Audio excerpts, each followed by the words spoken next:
Moving across the world to marry a stranger was the best decision of my life.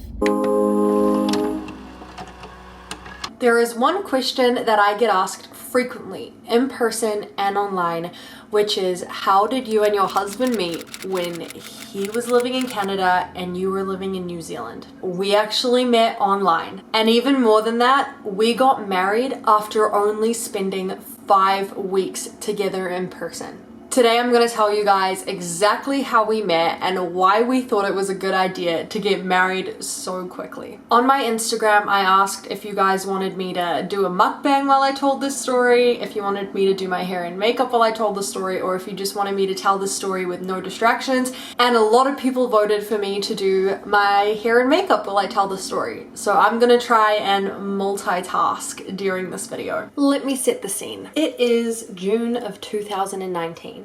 And I am very content being single and doing life by myself for the first time, maybe ever. I was not looking for a guy. I was actually a little nervous about finding a guy because I didn't want anyone to disrupt the peace that I had found being single. But then my mom, being the fun, loving, extroverted woman that she is, started pressuring me to download a dating app. She told me that I had become boring because I was no longer going on dates. I told her that if I was going to download a dating app, it was going to be a Christian dating app. She said that she thought that was a really good idea, so I went on the App Store and I found a Christian dating app that was free called Crosspaths. If it wasn't obvious enough, this video is not sponsored by Crosspaths. I'm just letting you know what the app was in case you're looking for love. So I download Crosspaths, and after about 15 minutes of swiping left, swiping right, I stop. And I remember the moment I stopped because I saw this guy and his photo was professionally taken. It wasn't just a mirror selfie like a lot of other guys' photos were. He looked kind of professional and he looked really friendly and well put together, and he had a really beautiful smile, but he lived in Canada. One thing about me that might be a little bit strange is I've always been open to the idea of a long distance relationship. Part of that is because I always wanted to move overseas, especially to North America. Another part of that is because I really looked up to a lot of long distance YouTubers like Jess and Gabriel, Sam and Monica, and so on. The second that I swiped on him, it showed me that I had a match. I had seen in his bio that he enjoyed music and worship, and I loved that because that's something that I love too. So your girl messaged him first. I'll insert the screenshots here, but I said something along the lines of like, oh, I see that you love to worship. What instrument do you play? Or something like that. I had used that as a conversation starter, and immediately his response was so cheerful and enthusiastic that immediately he stood out from other guys that I had spoken to in the past who were way more like chill, aka boring, and he was using exclamation marks, and I could just tell that he was a really optimistic, fun guy. And within the first 24 hours of talking to him, I messaged my friend Mahalia and I told her that I had met my future husband. You may think, how could you possibly have known that without meeting him in person, without even having a phone call with him? And I'll tell you how. I had prayed for my future husband since I was a kid, and I had a very clear picture in my mind of who he was and how he spoke, how he made me feel. And the second I started speaking to Josh, it felt like I recognized him. And I think that that was God's way of blessing me after having prayed for my future husband for so many years. Within a week, Joshua and I had started video chatting, and I remember during our first video chat, he had started off the conversation being like, can I tell you a joke? Which is so him. And he started telling me all of these jokes, and multiple of them were my go-to jokes that I would tell people. If that's not extroverts bonding, I don't know what is. We started talking every single day on video chat for hours a day. It was awesome, and every time I spoke to him, we just would laugh so much, but we were also able to have really deep conversations about God, and we quickly learned that all of our morals and values and our worldview was identical. Still to this day, I cannot think about a single ethical issue that we don't see eye to eye on. After talking about it, we decided that if we were still talking every single day by August, then that would be an appropriate time for us to meet each other in person. Josh really wanted to come to New Zealand and meet me in person first. So that was the plan. This is where things escalate. August 1st came and went, and we decided there was no other option but to book a ticket.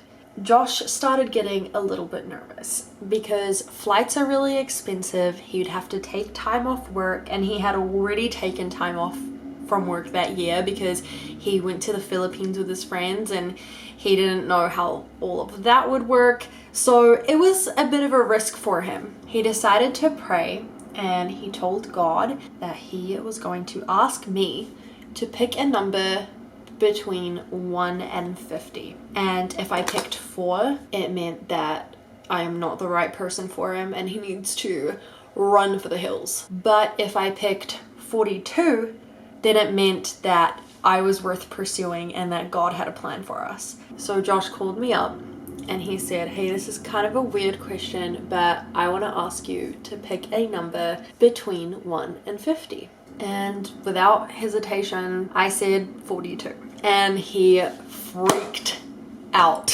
When he explained to me what he had done, I was blown away. Needless to say, he bought the ticket right then and there. But that's not even the craziest part. The next day, my mom came into my room and I had already told her all about what had happened. And she asked me how long until he comes. And I went to my calendar and I counted the days. And from the day that he booked the ticket until the day he flew was exactly 42 days. To this day, the number 42 is something that we hold on to as a promise from God. Through hardships, we know that we are supposed to be together because we do not believe that any of that was a coincidence. Josh arrived in New Zealand sometime in September, and I have the video on my YouTube channel of the day that we met, which is crazy. I'm so glad that I filmed that day. Basically, the moment we met, it was love at first sight. I remember on the way home from the airport, I had to put some gas in my car and he paid for my gas. And as he was paying for my gas, he put his hand on my back while he was like tapping his card. And I just remember I felt like a jolt of electricity going through my body, like, oh my gosh, he's touching me. Oh, it was just so cute. I had told myself as well that I was not gonna kiss him on the first day of meeting him.